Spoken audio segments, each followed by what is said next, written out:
Bienvenue sur la prod. Aujourd'hui, nous entamons la 4e saison de notre web-série Urbex of the Past, où nous vous emmenons, au cours de nos explorations, à travers le passé de ces magnifiques bâtiments que nous rencontrons. Pour cette saison, nous ne sommes que deux, accompagnés de diverses personnes dans nos explorations. Aujourd'hui, nous nous retrouvons dans un ancien couvent avec une particularité architecturale somptueuse. Je ne vous en dis pas plus et vous dis à tout de suite.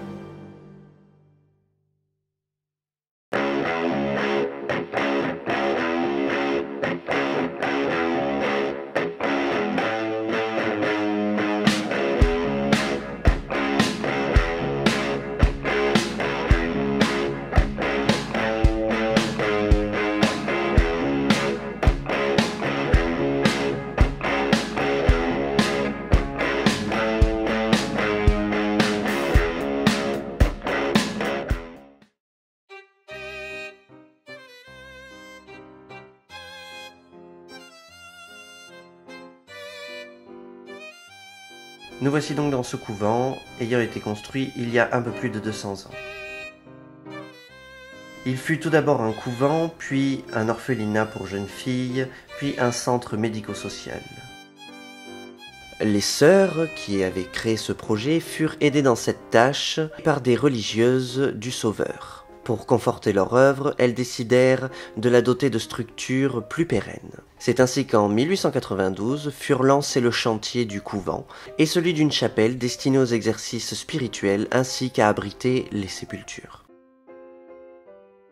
Ce couvent s'inspire du style néo-gothique, fort en vogue à cette époque, comme beaucoup d'autres bâtiments que nous avons pu explorer.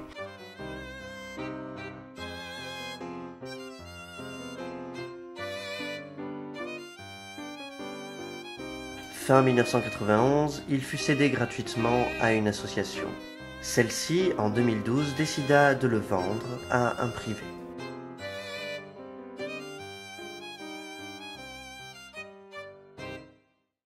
Depuis, le domaine est malheureusement laissé à l'abandon. De temps en temps, nous voyons néanmoins que les éléments sont nettoyés et que certaines choses sont faites. Nous pensons donc que ce bâtiment est de temps en temps loué ou fait office de salle pour diverses brocantes.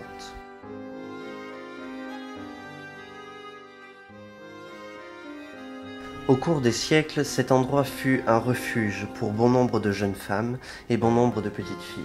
La congrégation des sœurs ayant créé celle-ci vivait tout d'abord dans une petite maison à côté et décidèrent de créer un orphelinat. Pendant la guerre, celui-ci fut transformé en hôpital de fortune et en centre médico-légal avant d'être cédé, comme je le disais tout à l'heure, à une association.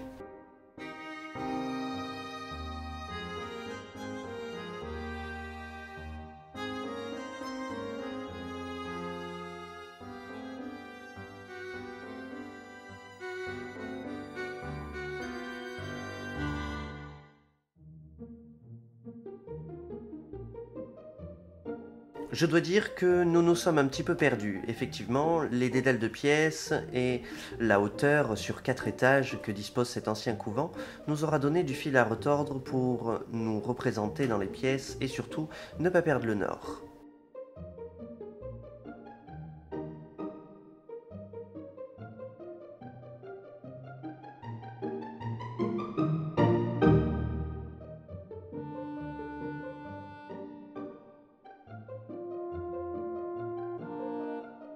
Bien sûr, après quelques minutes, nous avons réussi à retrouver nos chemins et nous arrivons à un endroit plus que particulier. Voyez vous-même.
Nous voyons apparaître de ci et de là, parmi les anciens meubles et l'architecture des couvents d'autrefois, différentes affaires appartenant certainement aux associations étant passées par là.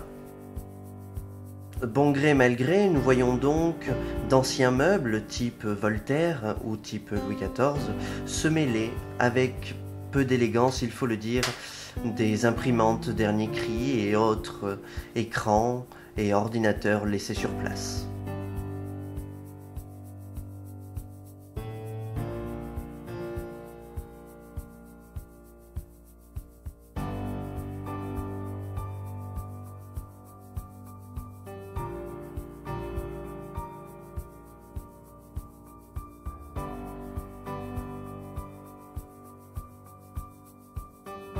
D'une capacité de plus de 80 lits, y était pratiquée la chirurgie de catégorie C. Trace durable de cette période,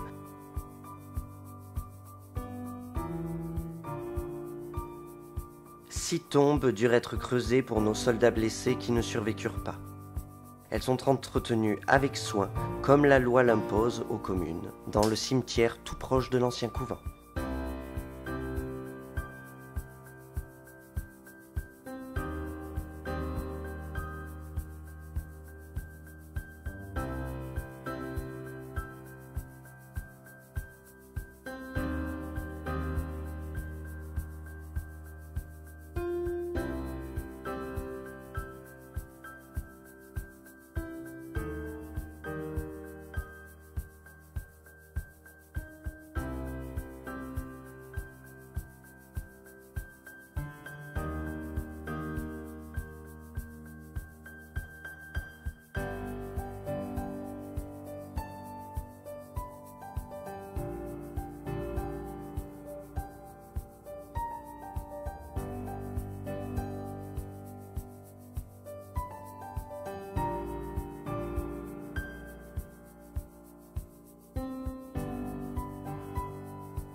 Nous vous remercions de nous avoir écoutés, regardés et visionnés, et vous souhaitons une bonne après-midi, ou peut-être fin de journée, ou un début peut-être. Et nous vous disons à bientôt pour une nouvelle aventure. À très vite pour une prochaine vidéo. Tchuss. Tchuss.